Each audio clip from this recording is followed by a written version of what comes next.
A very good morning to you on Citizen FM 93.7. My name is Lawrence Umoette. Apologies for starting this program very late. We kick off on newspaper headlines, and I have a guest in the studio who is going to do the review with me. A very important personality in the studio. His name is Dr. Kazeem Akinreti, who is a Deputy Director, Digital Media Voice of Nigeria. Welcome to Newspaper Headlines on Citizen FM, sir. Good morning. Thank you so much.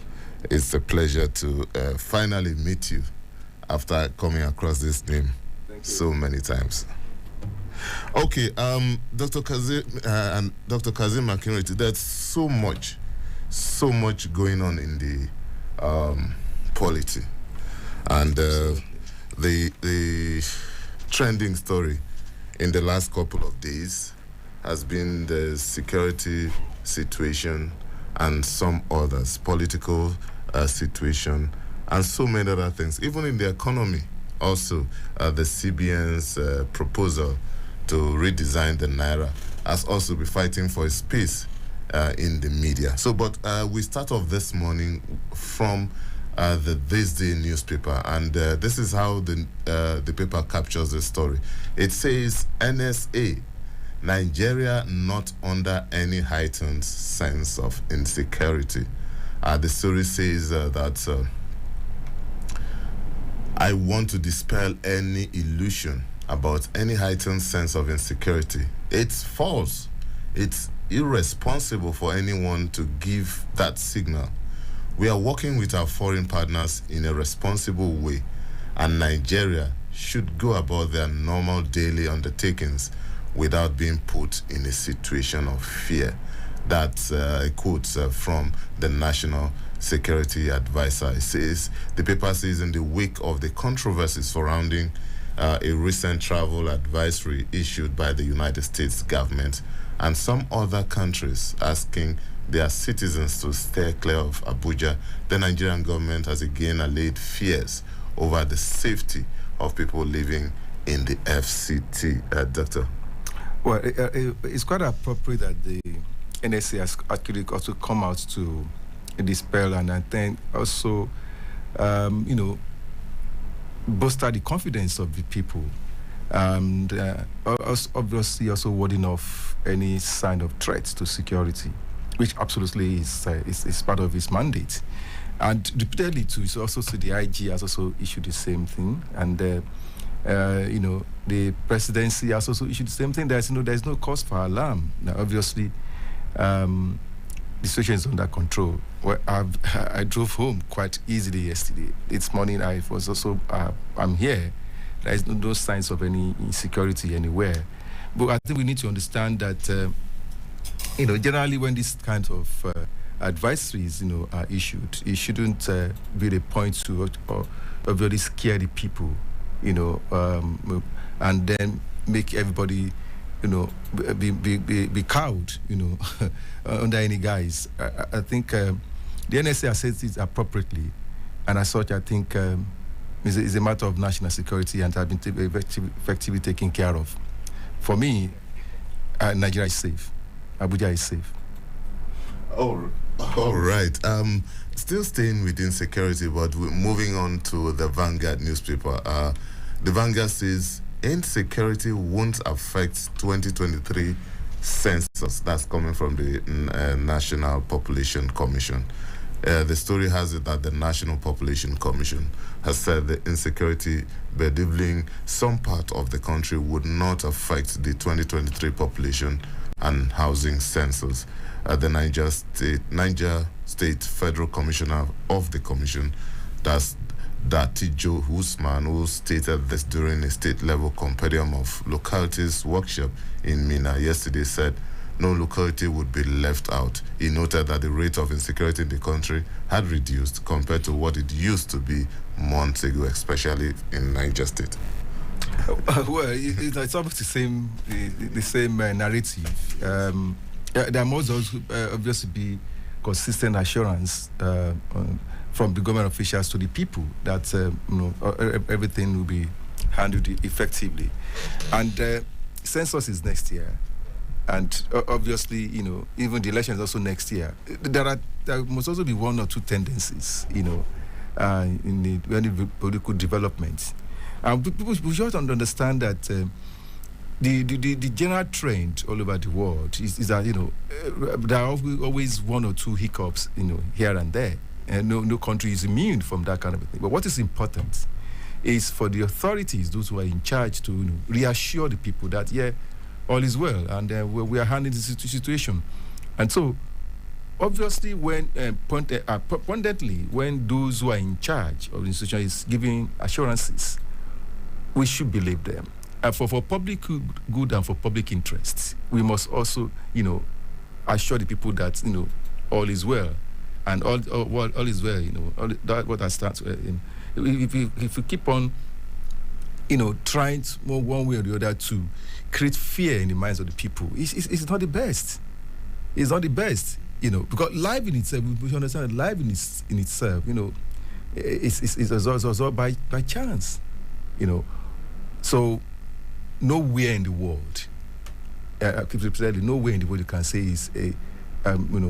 is free of any, encumbrances or hiccups.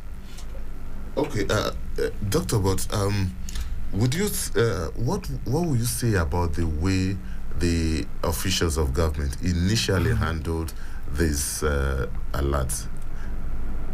There's because some people were saying that some of them were speaking at cross purposes, while the DSS said, "Oh well, this is a normal stuff. We even issue it. People should go about their normal duties." Some others were saying, "Oh no, there's nothing like this. This is an attempt to ridicule the country and stuff like that."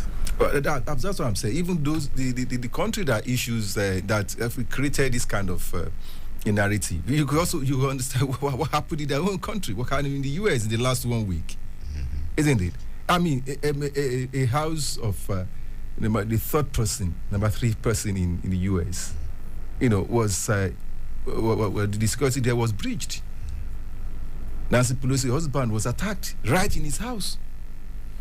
So what kind of infractions is so heightened than that? And so that's why I said that it's nowhere in the world that you could say, no, all is well. And so if at the point in time you issue a warning, you advise someone to do so and so, the person just has to be extremely cautious and see how he's going to engage some other things that are coming up. And once you have assurances from the government officials, and especially those, in terms of national security, we should be assured that every attempt to be taken to ensure that all is well. And so that is what is extremely important. You see, we must have a country, even before we have, to play politics, even before economic will work, even before we have elections. So, yes, we should all, be on the same page that we need to have a country. And once we have a country, every other things, will come into play. So if you are trying, and one way or the other, to deride your country, there's no sense in that. It's a time which you showed a high level of patriotism and nationalism about our country. Because if you get to know what happens somewhere else, I mean, it is quite alarming. So because you have even one security breach from one point to the other, does not mean the entire place is engulfed in flames, or there's a trouble somewhere. It's important for us, even as in the media space, to leave all this kind of narrative, and look at the positivity of so many other things, even the development that is going on around us. Because the more you are trying to continue with this narrative, we are shooting ourselves in the foot. In terms of foreign direct investments, even in trying to create fear in the mind of the people. And as such, things would not get better. So once we all agree that yes, everything must be it's work in progress, surely I think we'll get there. Okay, Doctor, I just can't help but ask this. Since you are an expert in digital media and the media industry and everything, how does the media draw a line between living in self-denial and also living up its responsibility of being a watchdog of the society? No, the point, the parallel you're trying to draw, even in public communication, there are certain indices that you also need to look into, and you have to be guided jealously. That is why in media law, there are 3 basic principles, that you need to obviously work towards. What is public good? What is public interest? What is the absolute privilege that you've got as in the media, right? And what is the right of reply? How do you guide the right of reply? And so, for everything that someone has said somewhere else, there must be a reply to it. And to what extent is what you are saying in the public good and the public interest is also of importance to you. But perhaps the media also have the privilege of informing the people, right? Also have the privilege of educating the people, and of course also have the privilege of ensuring that at least you get the mood of the society. But when you are doing that, you extremely need to be more clinical, so that you don't even undermine that society. You don't put that society in a chaotic situation. And so, what you must do at every now and then is to balance the act. You keep reassuring the people, because if you don't do that, even where are you going to have to apply your own trade as a media professional if you don't have a country? So we need to understand some of these extremely well. That is why in the advanced countries, despite all the hula balloons, there is always a level of caution. Country first. Yes, that you have to put your country first. Obviously, those who understand what happened in the U.S. during few days before after the election of Biden, when Trump was almost turning the entire space, also that. So he undermines even the principles of democracy. And you can see the way the media, they manage that situation. And people come out strong to say, yes, we believe in our country and we believe in democracy. And so that's exactly what I think the media should put in perspective. Okay, before we go to some others, let's wrap up this security issue from the angle of the president. Daily Trust has this report. It says security threat a challenge to the police. That's coming from the president. It says President Muhammad Buhari has tasked men and officers of the Nigeria police to use the current security threat to review their strategy in protecting Nigeria and the people. He said that their preparedness would also indicate their capacity to ensure a free and fair election in 2023. And the president who spoke during the opening ceremony of the police conference and retreat going on in Owerri, Imo State, called on the police to remain apolitical as the country prepares for the general election. That was the kind of assurance everybody needs. And that's what I keep telling you, that we have to put these things in perspective, that people must understand. The president is in charge, and he's also reminding, the police, who obviously are central to national security, that they must be on their guard at every point in time. And so there is absolutely nothing wrong in that. And it's also an opportunity to also reassure them that, yes, we are obviously on top of the game. And as you could see, there was a national security meeting on Monday, even prior before the president, they had to, fly down to Owerri. And even there in Owerri, you also need to reassure the people that, yes, we will manage the situation as it is, and at best that, all will be well for quite all of us. There is at every point in time, leaders must continue to reassure their people of the progress that they are making and how to make life much more better for the people. That is sacrosanct.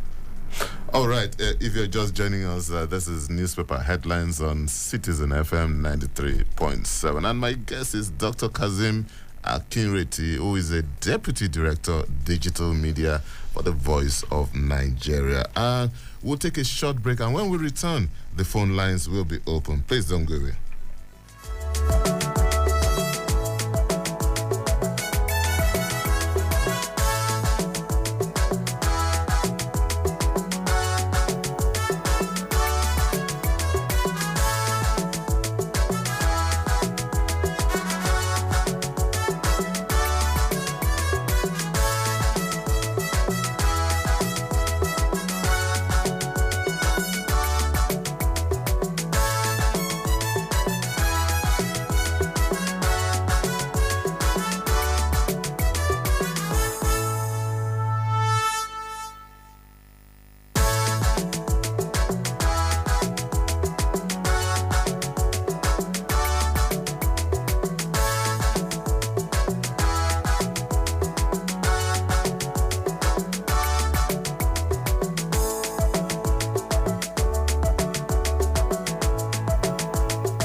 Thank you for staying tuned. It's still newspaper headlines on Citizen FM 93.7. My name is Lawrence Umoette, and my guest is Dr. Kazim Akinriti, Deputy Director, Digital Media, Voice of Nigeria. You can join us on the program by calling us on 0903 222 9797. That's 0903 222-9797, or you can also call us on 0808 222-22037. 0808 222-22037, or you can also call us on 0818 222-205. Any of these numbers, you can also send us a WhatsApp message and just let us know where you're writing from, and we will read your message. Once again, my guest is Dr. Kazim Akinriti, Deputy Director, Digital Media, Voice of Nigeria. And we have been getting reviews on newspaper headlines today. Dr. Akinriti, let's go over to politics now. And we have a different stories, different angles, different slants. But let's start with the with INEC. The Sun newspaper captures this story this way: INEC assures Southeast of credible election. Says the Independent National Electoral Commission yesterday reassured people of the Southeast of its resolve to conduct and deliver free, fair, rig-proof and credible election in 2023. INEC gave the assurance at the capacity building workshop for voter education providers in Southeast Zone in the country, saying it was doing everything possible for sustainable democracy in Nigeria, which only credible election would guarantee.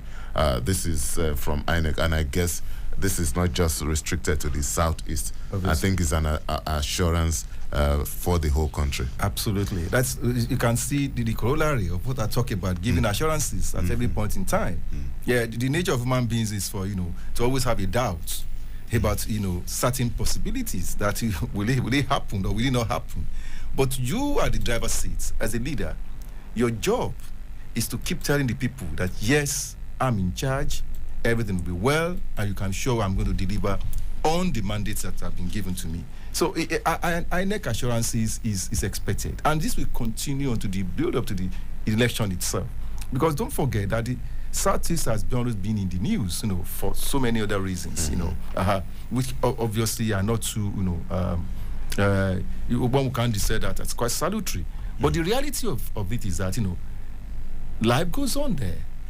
And people always are making ends meet. And at the same time, so many other things, good things are also happening in that axis. Yesterday, the police had, a retreat in Imo, in Owerri. And, that was quite good. And the essence of that is also to let it know that we are in charge of security of this country and we will secure the people. So for INEC, this assurance is obviously, a thumbs up, because everybody, one way or the other, could have, one doubt or the other. But you must keep to reassure them that we will keep to our own mandate of ensuring a credible election. And of course, within your own look, it's also a matter of telling people in that particular area that your vote will count. You are going to be part of the democratic process.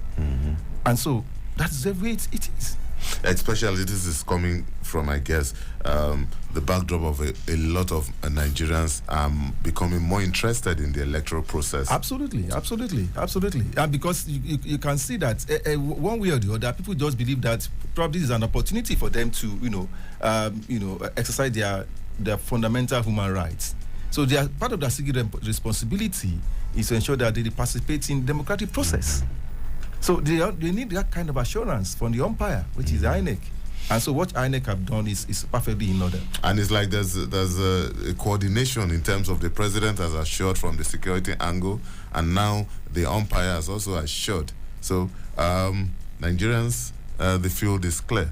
everyone is protected. Absolutely. Anyway, still on politics, this time partisan politics. Let's look at the Vanguard newspaper and how it captures this story. It says, 2023, PDP will win elections in Rivers. Atiku's victory uncertain. That's coming from Governor Wike. The story says Governor Nyesom Wike has boasted that the PDP will win all elections in 2023 polls in Rivers State except for the presidential election until the right thing is done. Wike, who said this yesterday during the swearing-in of the newly engaged 309 ward and 32 constituency liaison officers in Port Harcourt, also chided former Transport Minister Dr. Abiye Sekibo as a failed politician with no justification to speak for the Rivers people and all. Well, another week story, one drama. The drama in Rivers State, obviously, is not going to end until after the elections, obviously. But one thing you can't take away from Governor Wike is that everybody knows, obviously, that he's a performer, that he has delivered, on the dividend of democracy in that part of the country. And you can take to the bank that the people obviously would reward him and reward his political party. Everybody can see that the template is quite open that everyone can see, even if the opposition party also recognize, even the president recognized that everybody call him Mr. Projects, and so everyone recognizes that Governor Wike is performing. He has performed, and of course he will tell his people, please, this is the time for you to reward me with your votes and reward my political party. So, but the intricacies between Governor Wike and his the presidential candidate is another kettle of fish altogether, which obviously is an internal crisis that they need to resolve. But he himself, he has a right, he has a choice to tell the people that this is where I'm going. If I've delivered for you, I also appreciate if you can follow me, this way. So that's left to the people to decide at that point in time. But the reality on the ground is that the political PDP is extremely strong in Rivers State. Even, in fact, those are the areas, strongholds of the PDP, either we like it or not. We shouldn't kid ourselves here. And so, but in the issue of the presidential election, that could be a different ball game altogether. If PDP does not handle, it does not do a thorough cleansing of his own house before the election. Don't forget that we are going to have presidential election and central election, national election first, then followed by the state election, governorship, and then House of Assembly. And so each of the groups could also want to test their strength based on how will the people follow them truly, up to the ballot box. So it's up to them. But no one in Nigeria can take it away from Governor Wike that he has really delivered, he has performed. And obviously the people will also, reward him, with that good performance. So either way, you can say, oh, well, I want you to go this way with me. No, they could have said, but the reality is that human beings are not the same. You are still going to find quite some people. Some people will say, oh, well, we are not going to follow you. Some will say, oh, we will follow you. So it depends. But the probability is there that, PDP will win in Rivers State. So, but are they going to win clearly for the presidential election? For the candidate is a different ball game. But you could take it home that for the governorship election and other elections that has to do with the political party, the reality on ground in Rivers is that people will vote PDP. Okay, from the situation of the last few months, it doesn't look as if it's only in Rivers State. Even in your state, if signals are anything to go by, it does look at like when it comes to the presidential election too, that the PDP in Oyo State or the governor of Oyo State would prefer a candidate other than the candidate of the PDP, because from what we've heard so far, this looks like certainly not the best of times for the party. So obviously, in 5 states, where PDP had an issue with their governors and some of the leaders, they are really going to find it tough. That is the reality, for the presidential election. But for other election, things could change. But what is certain, that people either will like it or not, will vote for their choices at the end of the day. We must realize that. But how well does that take you home? Will you coast home with victory? It's a different ballgame altogether. But for those core 5 states, Oyo, Rivers, Abia, Benue, and perhaps I think there is one other, Enugu. It's extremely dangerous for the PDP, because most of these states are their strongholds. And you also have the preponderance, the velocity of Peter Obi here in the southeast and the south. There's no way you can discontinue that. So PDP will have to contend with the voracious, voices of quote unquote the dissidents within the party, and of course, the Peter Obi phenomenon. And so that is more reason why people, you can see the last ratings from Fitch. Obviously saying that, look, you guys might be surprised that the APC might win, because all you need to have is 25% of the vote in 24 states. You are home and dry. And if you can have, presumably, you can capture two strong strongholds in the north and probably in the southwest. All you need is just to have a sprinkle along the line.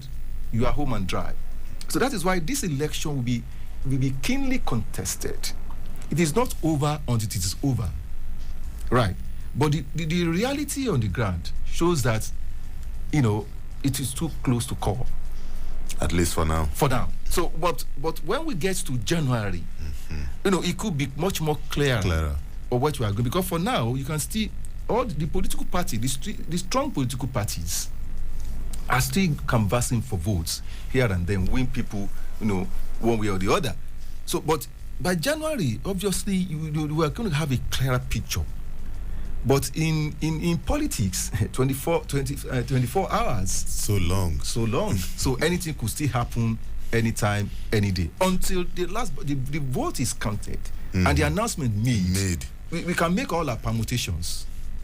But when we get the announcement, the final tally of the votes will show who actually has the upper hand. Okay. We're still expecting your calls. You can call us on 0903 2229797. That's 0903 2229797. Or you can also call us on 0808 2222037. In the alternative, you can call us on 0818 222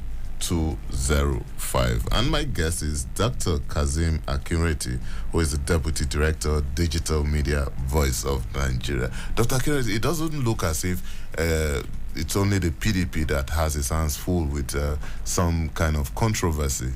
Even in the APC, there's this story here from the Punch newspaper, says Aregbesolah's omission from presidential campaign surprising APC faction.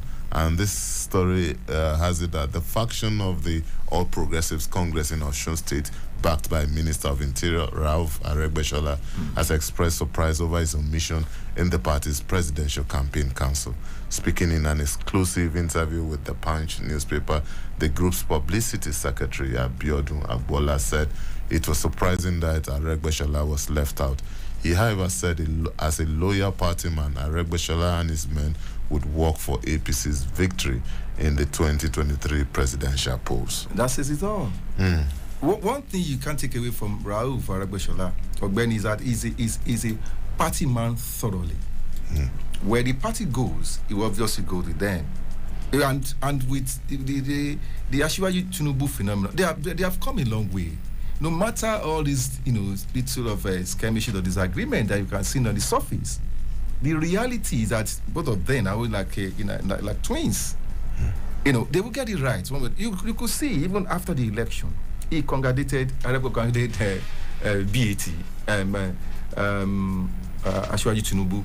And obviously, you can also organize a prayer for him. And even some people you think would not fall in line, you will be sure that they will all fall in line. So, you see, one thing you can't take away from Ashwaji Tinubu is that he's extremely, he's a good strategist.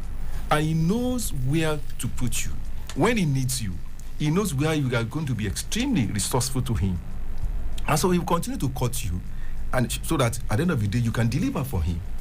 And if somebody is also not, he will not even forget you. In terms, when did the reward? You can see one of his statements said, the reward system this time around it's going to be different. Will be different. So he's talking. He's a thorough politician. He always look at the figures. He look at the personalities. He look at some other things that would. Today in Lagos, he's going to speak with the business community. Earlier on, you were saying that there's certain things you need to understand about Ashwaji Tinubu. He doesn't go with the wind. He will first of all calculate very well before he take his move. And when he does, you can see the vibrating effect of something that he does. And that's why a lot of people refer to him as a strategist, political strategist. He doesn't join the bandwagon. He takes his time, analyze issues, and then he will go for it. Look at the momentum that he had been gaining since he had made the presidential candidate. That he won the primaries of the APC. You can see he's taking his time to do whatever he's going to do, and he's achieving results. So you might not like him, you might hate him. He doesn't care, and he speaks rarely. He doesn't just jump to the gun. And he's not given to all these, necessary niceties. And that's one thing that is going well for him. I obviously hope that, other contenders will also learn some of these things from him. What is important at the end of the day is that, he keeps his eye on the ball. And once he knows that, he knows where he's going and he knows how to get it. So that's the way I look at it. For Aregbesola, I have no doubt in my mind that it's just on the surface that people are that live without disagreement. But Dr. Akinresi, yes. During the Osun election, it was obvious that the Aregbesola factor contributed to the APC losing that election. How much of a party man was he then? No. That is a different ball game. And if obviously we have more time, maybe we have time. Politics. When we have to discuss politics, we can go into nitty-gritty some of these things. And you can even see, at the tribunal now, you can see so many other things that are coming up. Look, in terms of performance, Oyetola performed in Osun. So what happened? No, that's what I'm telling you. That when you go to that is why you can see that when they are now in the tribunal. And you can see different things coming up. You can see how people are saying, the Beavers has done it. There is, one hand, the disagreement in terms of the number of votes, that were announced and the result that Beaver gives. So, let's see how that one will play out effectively at the tribunal. But what I can see that is not really over in Osun, take it to the bank until we heard from the tribunal make this pronouncement, or even the Supreme Court. Or the Supreme Court, because it's likely to end up. It will end up in Supreme Court. All is not done. Because Osun, you can imagine, even Osun Ekiti and Edo were almost on this. There were the same templates of political argument up to the Supreme Court. In those days it was Court of Appeal. And now you have Supreme Court as the last destination for governorship election. And so you can see that APC came back to win Edo, then via the court. The same thing in Ekiti for the first time, and the same thing even even in the last election, it was even by whiskers. It gone to there was a rerun, and at that rerun, that it was also a few votes that the APC won. But what is clear, what is the reality on ground in Osun State, and with the performance of Oyetola, it was extreme. It was quite surprising why he cannot even win that election at first ballot. So people, that is why you have to recalibrate at what went wrong. If it was in different parties, PDP also had their own share during that Osun election when one of the contestants left to join another political party and contest. So that must have affected the voting pattern. But for the presidential election, don't forget, even in the last dispensation, when Adegbesula was there, it was only Osun State that then President Buhari won handsomely. So you see, in the entire Southwest, in this election, the pattern is going to change. People will vote on other, on that primordial lines. In this election, either we like it or not, people will vote on that primordial lines. Is that a good thing? No, you are not saying. See, it's democracy. My choice is not your choice. I can have a reason why I decided to choose to decide to vote for someone, and you might have a reason why I decided not to vote for that person. And so you have to make a right choice on your own when you want to drop that ballot. That is the reality. And in a sophisticated environment like Southwest, there are certain things that people will consider at the end of the day before casting their ballot. And that's more you can see that the tunes in the Southwest is gradually changing in favor of one political party or the other, either we like it or not. And that preponderance will continue until the election day.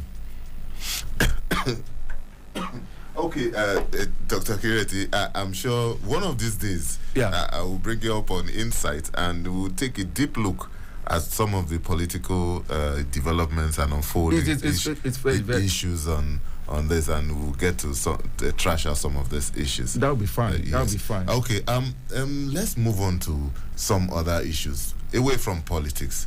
Now, survival, stomach infrastructure, food, right.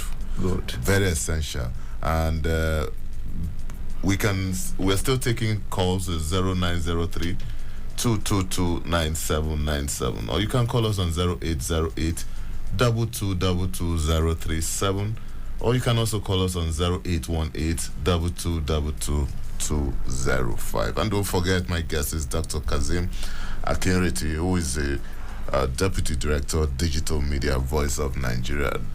Doctor, let's look at how the Tribune captures this story. It says FG Customs to stop smuggling of food out of Nigeria. That's according to the Agric Minister.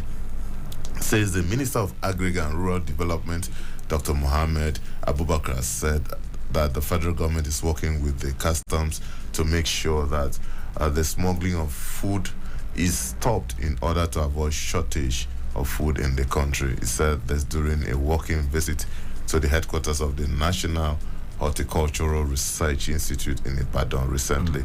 The minister added that as part of plans to make sure the country does not experience food shortage, the ministry will embark on dry season farming, which will commence next month. Well, that's quite good. That's another reassurance from the minister, because everybody knows there's food inflation now, and it's obviously characterized by so many factors. Part of it is, when yes, you can say you are self-sufficient, but you are also, you are taking your food outside the country. At the same time, you are importing food. So it doesn't really make sense. And now that you don't have flood in virtually about almost 33 states, so it is extremely going to be devastating. So this kind of assurance is quite okay, but I also think that the government will also now open up its silos, to bring out some of these staple food items and sell it at affordable prices to the people. They have to release as much grains as possible, in the coming months, so that's the only way you can reduce this food inflation. And what is it also? It's also generic. It's also, this situation is also global. And food inflation is not only happening in Nigeria; it's also happening in other parts of the world. Phenomenon. It's a global phenomenon. Even going by the Russian and Ukraine war, a lot of grains, a lot of wheat items, some other things are already stocked in the high seas. And so and in Nigeria we have there is God has so blessed us with the natural resources. And we also have a huge population, that can also complement that resource, that can, utilize these resources effectively. But the problem has also been that we don't look at that particular angle, as a comparative advantage for us. But clearly, if governments, have a robust program, to also put more people on the farm, encourage more people, go into food production, I think we are going to be better for it. But the reality is flawed, as death, a great blow on, on agriculture this time around. If we are not going to realize it until probably, maybe around February, March, when the dry season is setting very well. But what's important is that there's another option, which is irrigation farming. So we can also get this right from this perspective. So all the river basins authority, this is the time to reactivate their activities and ensure that we engage in traditional farming. And that, I think, will help us tremendously. Okay, staying with agriculture, let's take a look at this story from the Tribune. It says climate information vital to agricultural development. That's from Oyo State farmers. It says farmers in Oyo State have called on the State Ministry of Agriculture to take ownership of propagating climate information among stakeholders and support the implementation of essential projects, including planting of arable crops that can help reduce their exposure to weather-related risks. The long and short of the story is that more information is needed by farmers in this critical time. And that's the work of the extension workers. So they must step up their game now. And even we must grow, a variety of crops that obviously, within a short time, we could be able to harvest. And then, we can just, get it back to the market for people to consume. And one thing we also need to add is that, one way or the other, we should also do local farming in our suburb, in the suburbs. These are the things that we do in those days. We have farming within the suburb. We also have the farming at the outskirts of the town. And so everywhere we are doing today, what we are doing in the city, everywhere is built up. No, it shouldn't be. One way or the other, everybody should create a small garden in his own house where you can have, things like pepper, okra, you could have tomatoes, and the rest. I think this is extremely important.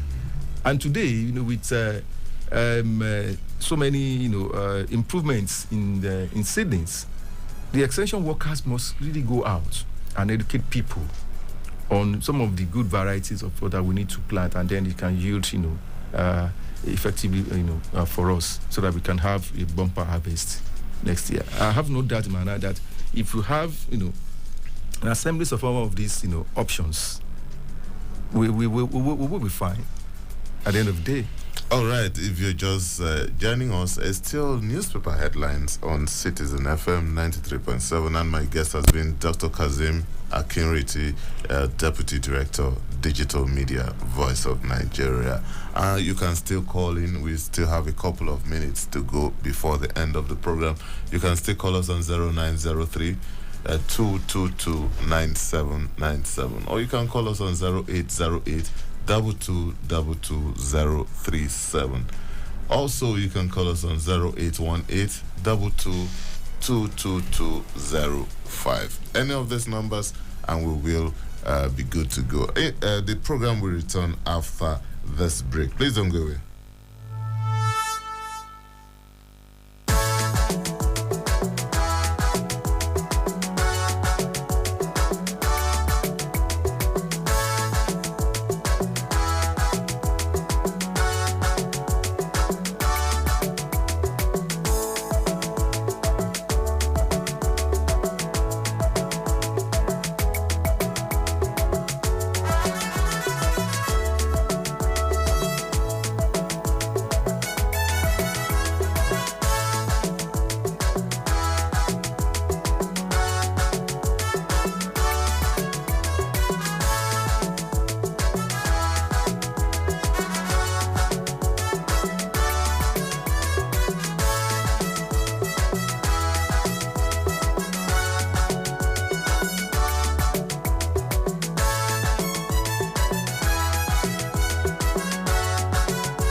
Yes, it's 9 minutes past 8 on Citizen FM 93.7. My name is Lawrence Umoette, and my guest is Dr. Kazim Akinriti, Deputy Director, Digital Media, Voice of Nigeria.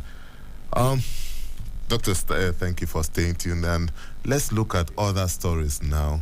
The Punch newspaper says FG exceeds loan target by 1.12 trillion naira, borrows 5.3 trillion naira. These are humongous figures that sometimes will make your head spin, but we are talking about the whole country. So, but let's look at the story. It says the federal government exceeded its borrowing by 1.5 trillion naira for the period between January and August 2022. That's according to the Punch. A copy of the public presentation of the 2023 proposed budget by the Minister of Finance, Budget and National Planning, Mrs. Zainab Ahmed, showed that the federal government planned to borrow 6.10 trillion naira in 2022. A breakdown shows that the federal government planned to get 3.53 trillion naira from domestic creditors and 2.57 trillion naira from foreign creditors. Well, one thing that always amazes me is the fact that our news judgments in some cases, when it comes to certain issues, are always slanted towards negativism. We don't export. I mean, in this budget, that there are other sources of revenue that you expect. How are we doing well in these areas? Why are we putting a such light on that? Right. What is the comparative advantage that this country that we have in developing our own economy? Why are we not talking about that? Why not pushing that, the narrative up? That is one thing I always have, against certain slants, in a news reportage, right? Because you take one aspect, obviously, that we know would, be of, much more of a ferocious effect on the people that get people much more angered. We're not looking at other areas that they are the realities. No. They are facts. But fact, secret, comments free. Yes, I can place the fact to you. What is fact to you, right? Might not be able to be the facts to me. It depends on the way you look at it. What does the government intend to generate? How does it intend to generate that? What are the other options that are available? These are the things I think we also need to talk about. And because most times, the analysis of some of these economic indices are not really too deep. We just look at the surface, and being a news attendant, I already think could sell our paper, or could promote our radio station, or promote our television stations. At the end of the day, without looking critically at what are those issues that we know are for positivism, that are positive. It's important that we have to put these issues in perspective. So the onus is on us to go really deep down and do a thorough X-ray. Get an economic expert to do this analysis thoroughly and look at the other part of the value chain. One of the interesting things, that in the in the manifestos of the political parties, is that for the first time, I've read through the policy document of APC that the pattern of budgeting is going to change. And I'm shocked that the media is not looking at this. The question is interrogate, how do you intend to do this? And you can see that is why it was 80-page documents. Everything, every point, every strands are explained.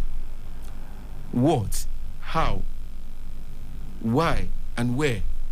So we need to interrogate that. That's why I'm waiting for his discussion with the private sector today, with the business community in Lagos today, to interrogate further that policy document. So I want to see the media today looking at the statements of the APC candidates against the backdrop of his manifestos on economy, and see how does it tally. And then also have a look at the manifesto for other political parties, or probably their statements. So is there any differences there? Is there anything that can take us, out of it, that can bring us, to the economic prosperity? I think these are the areas we must interrogate very, very well as the media practitioners. It's extremely important. Okay, Dr. Kennedy, let's stay with the economy. This time we move on to the Guardian newspaper. It says, dollar scarcity worsen as banks ration withdrawals, BDCs stretched. This doesn't look too good. For domiciliary accounts operators, transactions are now one way. They can deposit but can hardly withdraw from the account except through cards usage. Even deposits are scanty as customers are increasingly wary of keeping faith in banks. According to a banker, the sharp fall in the inflow is a major reason banks are not able to pay those in need. And the old trick of paying in small denomination, mostly $20, to shortchange depositors is fully activated. Doctor. Hello. Hello, good morning. Good morning. My name is Jerry. Hello, good morning. Good morning. My name is Jerry. Okay, Jerry, please go ahead, please. Yeah. My contribution to what you have said today, that we should look critically in a manifesto. Most of our politicians is not what they are saying they are going to do when they enter the office. Honestly, my fear that the Tinubu say that they will split in legacy, in Buhari legacy. In which legacy? If Tinubu have all the good manufacture in Lagos and generally interrogate him and it's good, and he have already laid foundation that he will follow Buhari legacy. The legacy is that our dollar is 780 naira per dollar. The legacy is that no fuel is down. The legacy that what is going on in planning man and killing people. Even yesterday, and they said that Tinubu is giving us manifesto in the same APC under this regime. Which manifesto people are going to give us? When they already made it publicly that we will bid in the Buhari legacy. Please, I beg, forget about the APC, honestly. Thank you. I'm sure that's your opinion anyway. Absolutely. Okay. Absolutely. Yeah, you see, that is one of the challenges that we are facing. I think people always believe that there are things that are good that this present administration that made to turn things around. Let's face the reality, and that's why I said we have a challenge with public communication. There are so many other things, because when some of these things are being read out, the reality is that people don't believe it, people don't trust it. But that is not true. That there's nothing so positive about this government. So if the man says, he's going to sustain certain policies, so let us look at what are the policies that are good that he was going to sustain. Interrogate it. That's why I said the media played a very critical role. Okay, in placing issues Doctor, in perspective for the people. Let's take this call. Hello, good morning. Good morning. Yeah, this is Philip. Hello, good morning. Yeah, this is Philip. Okay, please go ahead, please. Yes, I want to comment on Tinubu said that he will follow Buhari legacy. I thank God for his vision. Buhari is not a failure. It's Nigerians that are failures. Because if Nigerians can hear the word of God the way they hear and they are behaving like this, I believe that in their sight God has failed. That is why they will tell you that Buhari has failed. Buhari is not a failure. Nigerians are failures. They bend down to do what is evil, and evil will return to them. Tinubu should come and continue on the legacy of Buhari. Nigeria must succeed. The evil ones must go get their way out. Thank you so much. Thank you so much, my brother. Yes, the number to call is 0903 222 9797. You can also call us on 0808 2222037. Or you can also call us on 0818 2222205. I think we have another caller here. Hello, good morning. Hello. Good morning, Mr. Law. Good morning. Good morning. Good morning, our guest. Good morning. Yes. You see, media has You didn't tell us your name and where you're calling from. Okay, this is David calling from Asokoro. Okay, David, please go ahead. Yes, media have a very vital role to play because if they are not communicating to the masses, how can the masses know that this is what they have done? And I remember vividly when 2014, when they were campaigning that they are coming to change the scenario of Nigeria. The change, is it for positive one or is it a negative one? Because before then, we are buying rice how much? And now how much are we buying rice? Secondly, Naira was 120 per dollar. Now how much is Naira? In anything, whether you do good or bad, there is a legacy that we will leave. Either you leave the bad one or the good one. But I pray before they will finish their tenure, they should try and leave one thing. The only thing we can remember Buhari is this issue of electoral amendment. That is the only thing. But apart from other things, they are full woefully. Thank you. All right. Thank you very much for your call. Okay. Doctor. Well, I thought I was heading to. It's different strokes for different folks. Everybody, we can't think alike, right? Exactly. That's what I was just telling you, that you can't completely say that this comment, as that is not true. That would be too sweeping. No, that would be too sweeping. It's a sweeping statement. Well, let's just look at the critical areas. What has happened? You see, it's easy to destroy, but it's extremely it takes a long time to rebuild. We need to understand this. So if you have all this mess all the years, and you are thinking that everything will just go away in a sweep, no, we are deceiving ourselves. What is important is to lay a very good foundation for progress. And that's more reason why people tout the success story of Lagos.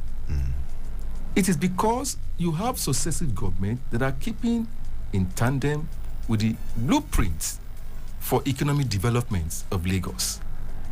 Now, Lagos is going to come, somebody think about, we must have a tram, we must have intracity railway connection. It takes someone to think about that. And it takes another person to also build into that, vision. And we can see today that the reality is coming. So, which means transportation sector in Lagos will change for the better, by next year, going by what is on ground.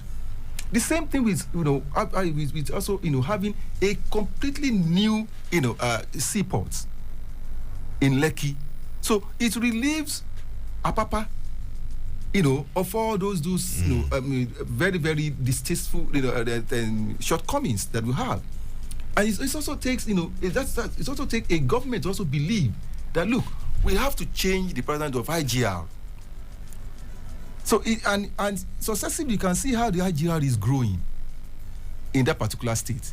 So that is why this election will be driven mainly by the performance of the candidates, the character of the candidates, and how effective they are able to put their strategy in time to woo people. That will determine the outcome of this election. It's not the democracy at times is not by emotion. Democracy at times is about the reality on the ground, which obviously I think will be a greater determinant in the 23 election. All right, Doctor. Yes, Doctor. You were about to react to his story before the calls started coming in, and that was a story from the Guardian newspaper, which says dollar scarcity worsen as bank rations withdrawal, BDC stretch. Let me take the story again. Says for domiciliary accounts operators, transactions are now one way. They can deposit but can hardly withdraw from their account except through card usage. Even deposits are scanty as customers are increasingly weary of keeping faith in banks. According to a banker, the sharp fall in inflow is a major reason banks are not able to pay those in need. And the old trick of paying in small denominations to shortchange depositors is fully activated. Lower notes are less available and attract lower exchange value. This was before you even. This was one of the fears when the CBN announced its proposal to redesign the naira. And this is just happening now. And a lot of people have predicted that before December, the dollar will hit the roof. Well, I'm not an economist, and so I won't claim to have answers, to some of these issues that the paper has actually thrown up. But what I do know is that we are an import-driven economy, and we are also struggling, with the diversification of the economy, right? And so when you have a monolithic economy, and so much driven by imports, because our demands for foreign goods is extraordinary. We have not been with that yet. We just have to do, we have to do what we call backward integration. When the government started backward integration, unfortunately, successive government did not, key into that backward integration program, and you can see where that has landed us now. So when you have a situation whereby you keep demanding for foreign currencies, for your goods and services, this obviously will be the outcome. But if you are an export nation, that you are exporting to the world, there is the trends of the fact that your currency will be extremely stronger. So if you don't export more, but you import more than the little export you are doing, there is no magic. That is not my own layman's understanding of the issue at hand. And if there are infractions within the economic system, this is where the regulatory authorities will have to to stand up and firm up some of those policies to ensure that some of those infractions are effectively curtailed. It's important we take this home. The economy that are in those days that I think there are stronger economies, today they are also collapsing. Look at the inflation rate in the UK. In the Eurozone, look at the inflation rate now. Even near us here in Ghana. Even Ghana, you can see what Ghana is going through. So when we say some of these things, it's a global phenomenon. People they are not going to believe you. and this is our own share of the global economic effect. But the reality is, a common man would not understand all this Dogon Tureshi, this you are speaking. As far as he is concerned, they just want to make ends meet. And that is why government must come, with various, incentives to assuage the feelings of the people. All right, Doctor. I think that's where we'll halt this today. And I'm sure that we will like to bring you back again because it's been very interesting 1 hour thereabout listening to you. My guest has been Dr. Kazeem Akinreti, who is a Deputy Director, Digital Media Voice of Nigeria, and he's been our guest on Newspaper Review today. Newspaper Review returns tomorrow, 7:05. And I promise you, this time tomorrow we will not be late.